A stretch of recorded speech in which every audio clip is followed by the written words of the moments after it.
मासूमियत भरे पुराने दौर में अलमारियों में अखबारात भी अंग्रेज़ी के बिछाए जाते थे कि उनमें मुक़द्दस किताबों के हवाले नहीं होते। छोटी से छोटी कोताही पर भी कोई ना कोई सुना सुनाया खौफ आड़े आ जाता था। ज़मीन पर नमक या मिर्चें गिर जाती थी तो होशो हवास उड़ जाते थे कि क़यामत वाले दिन आंखों से उठाना पड़ेंगी। गदागारों को पूरा मोहल्ला जानता था और घरों में उनके लिए खसूसी तौर पर खुले पैसे रखे जाते थे। महल्ले का डॉक्टर एक ही सुरंग से एक दिन में 50 मरीजों को टीके लगाता था, लेकिन मजाल है किसी को कोई इन्फेक्शन हो जाए, यरकान या शदीद सर दर्द की सूरत में मौलवी साहब माथे पर हाथ रख कर दम कर दिया करते थे और बंदे भले चंगे हो जाते थे।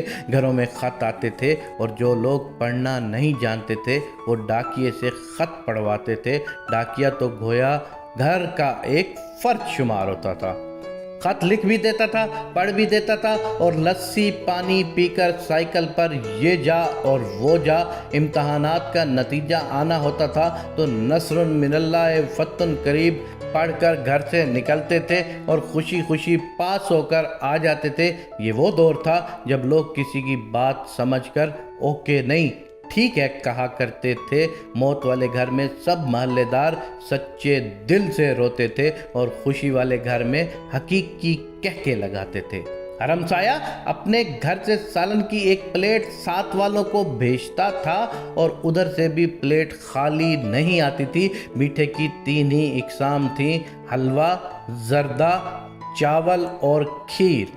आइसक्रीम दुकानों से नहीं, लकड़ी की बनी रेडी से मिलती थी जो म्यूज़िक नहीं बजाती थी। गली गली में साइकिल के मैकेनिक मौजूद थे, जहां कोई ना कोई महल्लेदार कमीज़ का कोना मुंह में दबाए पंप से साइकिल में हवा भरता नजर आता था। न्याज बढ़ती थी तो सबसे पहला हक बच्चों का होता था। दूध के पैकेट और दुकानें तो बहुत बाद में वजूद में आई। पहले तो लोग बहाने से दूध लेने जाते थे।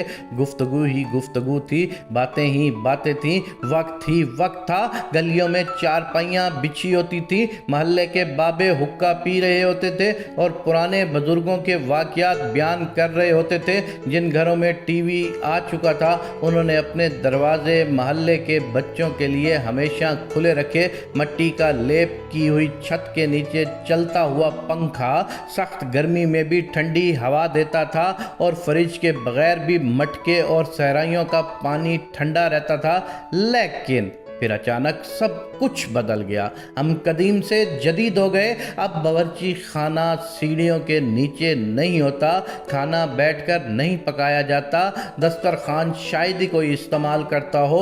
मंजन से टूथपेस्ट तक के सफ़र में हमने हर चीज़ बेहतर से बेहतर कर ली, लेकिन पता नहीं क्यों इस कदर सहूलतों के बावजूद हमें घर में एक ऐसा डब्बा ज़रूर रखना पड़ता है जिसमें डिप्रेशन, सर दर्द, ब्लड प्रेशर, नींद और विटामिन की गोलियां हर रोज मौजूद होती हैं। जरा खुद के घर के बारे में ये सारी बातें सोच के देखें तो आपको यकीनन ये सब कुछ वैसा ही नजर आएगा जैसा कि मैंने आपको बताया है। तो ऐसा क्यों है, क्यों हम अपने बेसिक किस्म की जिंदगी से हटते जा रहे हैं? मैं आज भी तुम लोगों से कह रहा हूं कि तुम साथ वालों के दुख दर्द बांटना शुरू कर दो, तुम गरीबों के दुख दर्द बांटना शुरू कर दो, तुम साथ वालों के साथ प्यार मोहब्बत रखना शुरू कर दो, थोड़ी सी माजी की जिंदगी को दोबारा अपनाना शुरू कर दो, मट्टी के बर्तन में खाना खाना शुरू कर दो, दुनिया जहान की नेमतों से दूर हट जाओ, ओवन को फ्रिज को इस्तेमाल करना छोड़ दो, प्रेशर कुकर को इस्तेमाल करना छोड़ दो, अपनी ज़िंदगी को सादगी की तरफ ले जाओ।